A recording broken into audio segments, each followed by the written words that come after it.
Okay, I will show you the back of the machine. I've been a little bit apprehensive. A couple reasons.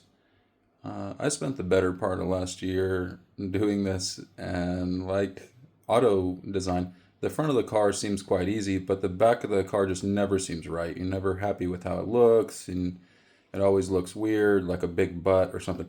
Anyway, I'm quite proud of it now, and I will show you an inside look, I guess, to the Discord channel. So everything's final with the exception, I said final, with the exception of one little upgrade. I didn't know that this was originally a European company, then went Chinese, and also didn't like how this was exposed.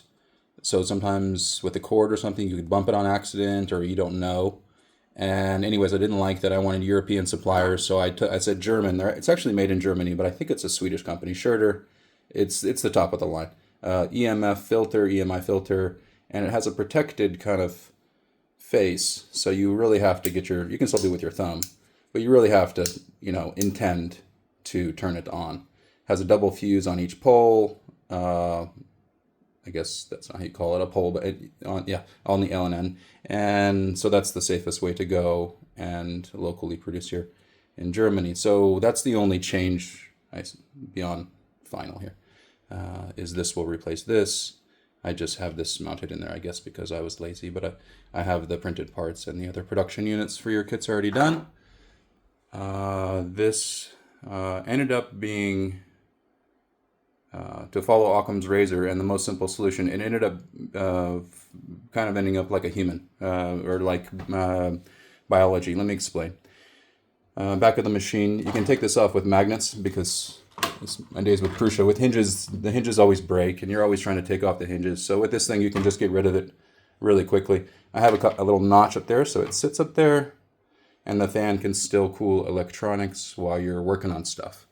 I wanted it at eye level so you don't have to flip the machine upside down to work on stuff.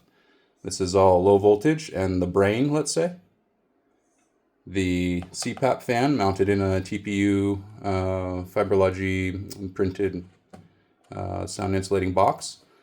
A little charcoal filter thing. Who knows if it's doing anything? It's just a little membrane, but anyways. And then the two power supplies, 24 volt, 48 volt. And they feed directly underneath that, directly into this E3EZ. Very symmetrical. My brain's happy there. The wiring may look unorganized, but it does have a purpose. It follows each path. And the high voltage drivers, they're all high voltage capable, but on Z motors, you don't need it. On extruder, I tested it plenty, and you don't need it for our speeds. And then, so these are 2209s. These are 5160 RGB. Not to be confused with the normal 5160 Pros, which are total junk, and I have a pile of them if you'd like. Okay, anyways, CM5, and then we're not using any of those pins, so it's all open for you. You can use all of those. If you want to take this off, this is very accessible. Just unplug this, and that whole case comes off. But because there is a nice NMB fan in there, name brand, it does cool off the electronics while you're working and stuff. And yeah, so I'm not using any of the USBs now, but I do have a little breakout board that does go route underneath. And I left a canal, like a canal or channel. I'm in check now. So you can always route stuff through and underneath. There's an open canal. And down the center and underneath the machine, like a spine, like a nervous system, a spine, and carries all of the low voltage and information and stuff. You can always access that.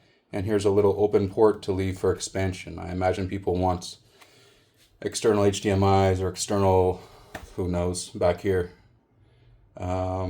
And yeah, so you can take this CPAP off with these two screws, and this comes off so you can really get to everything if you want. But it's not so disconcerting, I think.